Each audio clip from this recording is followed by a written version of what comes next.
ইতালিস্থ ব্রাহ্মণবাড়িয়া জেলা সমিতির ত্রিবার্ষিক সম্মেলনকে কেন্দ্র করে আনুষ্ঠানিকভাবে নির্বাচনী তফসিল ঘোষণা করেছে। তফসিল ঘোষণা করেন আহ্বায়ক মাহবুব আলম প্রধান। ইতালি থেকে আমাদের প্রতিনিধি মিনহাজ হোসেনের রিপোর্টে রয়েছে বিস্তারিত। ইতালিতে ব্রাহ্মণবাড়িয়া জেলা সমিতির ত্রিবার্ষিক সম্মেলনকে কেন্দ্র করে নির্বাচনী তফসিল ঘোষণা করা হয়েছে। চলিত বছরের ২৬শে মার্চ নির্বাচনের সম্ভাব্য তারিখ ঘোষণা করা হয়।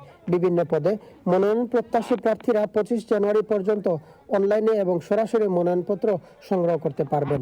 মনোনয়নপত্র জমা দেওয়ার শেষ তারিখ ২৬ জানুয়ারি এবং প্রত্যাহারের শেষ সময় ২ ফেব্রুয়ারি ধার্য করা হয়েছে। প্রার্থীরা যাচাই বাছাই এবং চূড়ান্ত প্রার্থী তালিকা ৫ ফেব্রুয়ারি আনুষ্ঠানিকভাবে প্রকাশ করা হবে। আসন্ন ত্রিবার্ষিক সম্মেলনে ২০ বছরের অধিক বয়সের ইতালিতে বৈধ ডকুমেন্ট সহ স্থায়ীভাবে বসবাসকারী ব্রাহ্মণবাড়িয়া জেলার যে কোনো নাগরিক এই নির্বাচনে প্রার্থী হতে পারবে।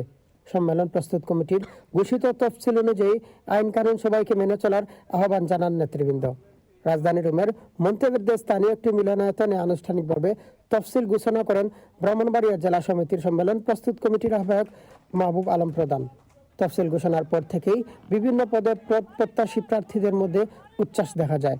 আয়োজিত অনুষ্ঠানে প্রধান অতিথি হিসেবে উপস্থিত ছিলেন ব্রাহ্মণবাড়িয়া জেলা সমিতির প্রধান উপদেষ্টা শাহ মোহাম্মদ তাইফুর রহমান ছোটন। তফসিল ঘোষণার পূর্ববর্তী সময়ে বক্তব্য রাখেন জেলা সমিতির উপদেষ্টা শকির আহমেদ হুমায়ুন, সাফিজুল হক সাফিজ, নজরুল ইসলাম বাবু।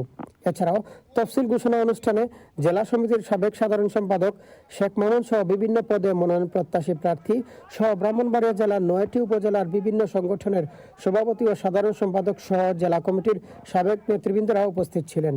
অনুষ্ঠানের সার্বিক পরিচালনা ছিলেন সম্মেলন প্রস্তুত কমিটির সদস্য সুহেল রানা, রতন শিকদার, রিপন শাহ, মনির ভুইয়া, কাউসার চৌধুরী, শামসুজ্জামান খোকন, শাহ শওকত, আজাদ ভুইয়া, শামসুর রহমান, ইমরান খান, কবির হোসেন, মিন্টু সর্দার, সুহরাব, মিম শাকিল, শফিকুল ইসলাম, নজরুল ইসলাম, আকায়েদ মোল্লা। জানা যায় নির্বাচিত কমিটি আগামী ৩৬ মাসের জন্য দায়িত্ব পালন করবেন।